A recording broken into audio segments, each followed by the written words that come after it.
नमस्कार दोस्तों। जैसा कि आप लोग बिहार सरकार के बारे में, बिहार वैकेंसी के बारे में बहुत कुछ जान समझ रहे हैं। फॉर्म हो सकता है फिलअप कर भी रहे हों कुछ लोग, और कुछ करके बैठे भी होंगे जो बिहार वाले होंगे, और बाकी अदर स्टेट वाले ये आस लगाए बैठे थे कि शायद नीतीश सरकार कुछ ऐसा कर दे, कोर्ट कुछ ऐसा कर दे कि अदर स्टेट वाले भी इस फॉर्म बिहार वैकेंसी में अप्लाई कर सकें। कहाँ कहाँ पर, जैसे बिहार वैकेंसी में क्या था कि प्राइमरी की वैकेंसी आई, उसमें टीजीटी की आई और पीजीटी की। बिहार ने ये वैकेंसी काफ़ी बम्पर वैकेंसी निकाली, बहुत ज़्यादा। ये तो नीतीश सरकार ने बहुत अच्छा काम किया, ठीक है। लेकिन नीतीश सरकार, अगर आप बात को सही समझें तो उन्होंने अपने ही राज्य को पूरा सपोर्ट किया है, पूरा का पूरा। चाहे वो प्राइमरी में देखा जाए तब भी टीजीटी में निश्चित ही कर दिए हैं, और पीजीटी में भी निश्चित कर दिए। अपने राज्य को ही हर जगह पे सपोर्ट किए हैं, और उसमें भी उन्होंने कुछ गेम चेंज वाला काम, या थोड़ा सा कहा जाए तो अच्छा भी काम किए हैं, या फिर गेम चेंज भी कहा जा सकता है कि उन्होंने बड़ी अच्छी पॉलिटिक्स इस भर्ती में वहाँ की सरकार ने की है। और ये सरकार एक प्रकार से अच्छा भी काम की है अपने राज्य के लिए, यानी बिहार के बच्चों के लिए। लेकिन जो हमारी यूपी सरकार है, बाबा की जो सरकार है, इनको तो वैकेंसी यानी रोजगार के नाम से भी नफरत है। जैसे केवल बस फर्जी वाला काम है, रोजगार के नाम पर, वैकेंसी के नाम पर ये जीरो है। इलेक्शन आएगा फिर वही PGT 35 vacancy, biology 35, chemistry 40, math 50, means ऐसे ऐसे नॉर्मली इनकी वैकेंसी आएगी। सीट बहुत खाली है, भरना है कुछ नहीं है, हिंदू मुस्लिम करना है इनको। और ये क्या करते हैं, अपने यूपी की वैकेंसी होगी तो सभी स्टेट के बच्चों से फॉर्म डलवा के कमाई करती है सरकार।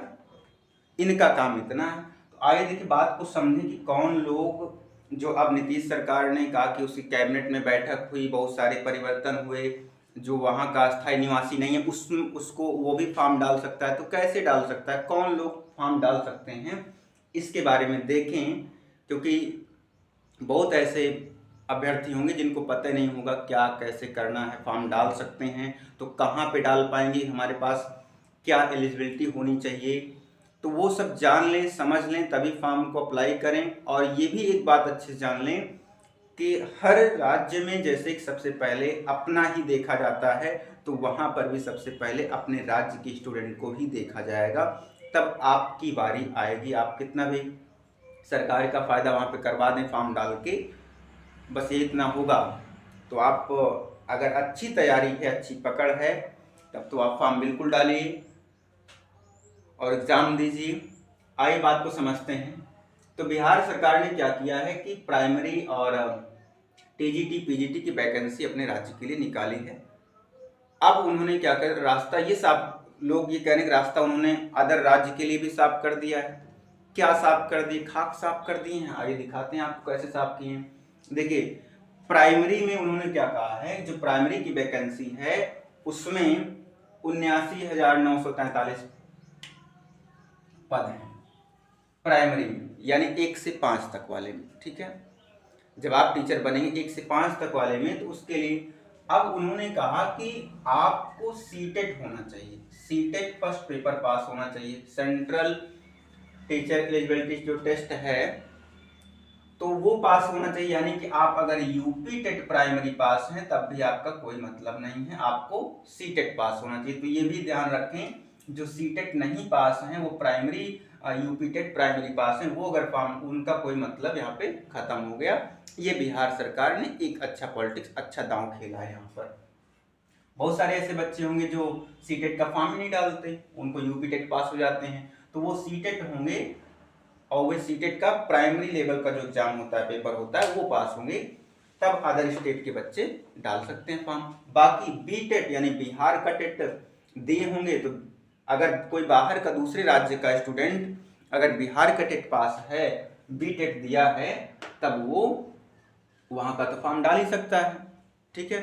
दूसरे राज्य का अगर वो बिहार का टेट पास है तो, लेकिन अगर वो सीटेट प्राइमरी लेवल का सीटेट पास है, वो किसी भी राज्य का हो, तो वो भी डाल सकता है, फॉर्म अप्लाई कर सकता है प्राइमरी में, ठीक है। पहली बात आपको समझ आनी चाहिए। और दूसरे में देखिए यहाँ पर जो टीजीटी की वैकेंसी है उसमें यानी यस टेट का मतलब है कि वो उसी बिहार राज्य का यानी बी टेट होना चाहिए उसको, स्टेट लेवल का टेट पास होना चाहिए उसको।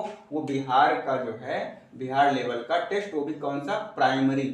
अब देखिए इन्होंने अच्छा दांव ये खेला है, टीजीटी में प्राइमरी लेवल का यस टेट यानी वही बिहार का टेट हो, वो भी प्राइमरी पास होना चाहिए उसको, ठीक है। अब इसमें टेट लगा दिए प्राइमरी का और जूनियर का, मतलब ये सब मामला, प्राइमरी का जूनियर का तो कोई मतलब। अब जो कुछ बच्चे ऐसे होंगे जो जूनियर नहीं प्राइमरी पास नहीं होंगे, जूनियर पास होके बैठे हैं, वो भी फॉर्म नहीं डाल सकते हैं। मतलब ये एक प्रकार से वैकेंसी को लेकर के अच्छी बचत, और मतलब वही जैसे यहाँ पर तो हम सरकार को कहेंगे कि ये बड़ा अच्छा काम किया है बिहार के बच्चों के लिए, क्योंकि यहाँ पर काफ़ी बच्चे दरकिनार हो जाएंगे, मतलब थोड़ा सा अच्छे से सारा काम हो सकता है। क्योंकि भाई बहुत सारे ऐसे बच्चे होंगे जो पास नहीं होंगे, वो सेकंड पास हैं, फर्स्ट नहीं पास है, तो वो नहीं डाल पाएंगे। तो अब इसमें देखिए 32,916 पद हैं, लेकिन वो सभी विषय में होंगे। इन्होंने अभी तो अलग अलग किया नहीं कि साइंस में कितने, सोशल साइंस में कितने, मैथ में कितने हैं ना, तो हिंदी में कितने, इंग्लिश में कितने, इस तरह से क्राइटेरिया बनाए नहीं, हो सकता है बनाए हूँ अपना, वहाँ पे तो भाई डाटा होगा ही। तो टोटल जो टीजीटी की वैकेंसी है वो 32,916 है, लेकिन उसमें डालेंगे कौन, वहीं के स्टूडेंट डालेंगे जो बिहार के हैं और बिहार का टेट पास है, वो भी प्राइमरी लेवल का फर्स्ट पेपर पास है तो, ठीक है। अब दूसरी देखिए पीजीटी में क्या हुआ। अब पीजीटी के लिए इन्होंने बड़ी अच्छी, देखो पीजीटी में कहा यस टेट पास हो, लेकिन वो भी कैसा, सेकंड पेपर पास हो, यहाँ पर सेकंड पेपर डाल दिए। अब जो फर्स्ट पेपर पास होंगे, सेकंड नहीं पास हैं, वो पीजीटी में भी बाहर हो जाएंगे। तो ये है सरकार की नीतियां। नीतीश सरकार ऐसे सरकार नहीं, बड़ी अच्छी सरकार मानी जाती है वहाँ पे, मतलब बहुत अच्छी। जो वहाँ की प्राइम से क्या मतलब है, सीएम से मतलब है, ठीक है, कोई बात नहीं है। यहाँ पे देखिए तो आपको ये जो सिस्टम है, बात अगर अच्छे समझ आए तो आप उसी अकॉर्डिंग फॉर्म को डाल सकते हैं। तो यानी कि जो बिहार का टेट पास हैं, यस टेट का मतलब स्टेट लेवल का टेट, यानी वही बिहार का टेट, बी टेट से मतलब है। बहुत लोग यही नहीं समझ पा रहे थे, उसको आप समझ लें। तो आप सेकेंड पेपर अगर पास हैं तब आप पीजीटी का फॉर्म डाल सकते हैं, और आपको क्राइटेरिया पता है भाई एमएससी तो होना चाहिए पीजीटी के लिए, एमएससी बीएड, वो भी 50% से ऊपर, ये सब बातें आपको पता है। मैंने वही बताया है, यहाँ पर समझाने की कोशिश की है जो जिसमें आपको कन्फ्यूजन है। बाकी तो आप टीजीटी के लिए बीएससी बीएड या बीए बीएड यानी कि स्नातक होना जरूरी है, और पीजीटी के लिए पोस्ट ग्रेजुएट होना जरूरी है, वो 50% के ऊपर। अब नॉर्मलाइजेशन कुछ हो वो बात अलग की है, ठीक है। बाकी छूट जैसे कुछ ईयर, तो वो सब अपने ऊपर डिपेंड करता है। तो बिहार सरकार हमारे सरकार यानी बाबा वाली सरकार से बहुत अच्छी सरकार है, इस बात को मान के रखिए। बाबा क्या करते हैं, सभी राज्य को इकट्ठा करके फॉर्म डलवा लेंगे, उसको लीक करवा देंगे, दुनिया भर का ड्रामा हो जाएगा, वैकेंसी के नाम पर 0। तो कम से कम उससे बेहतर तो बिहार की सरकार, हमारे यहाँ से बिहार की सरकार ही बेहतर है रोजगार के मामले में। अभी 24 आएगा, इसलिए हम चाहेंगे कि हम लोग जो अभी 2021-22 की जो फॉर्म आया था, तो उसको उसी की तैयारी करें और आने वाली वैकेंसी का वेट करें और उसी की प्रिपरेशन करते रहें, यही काफ़ी है। और बात समझ में आई तो आप इसको लाइक शेयर सब्सक्राइब करो और भी दोस्तों को ये सूचना पहुंचाओ।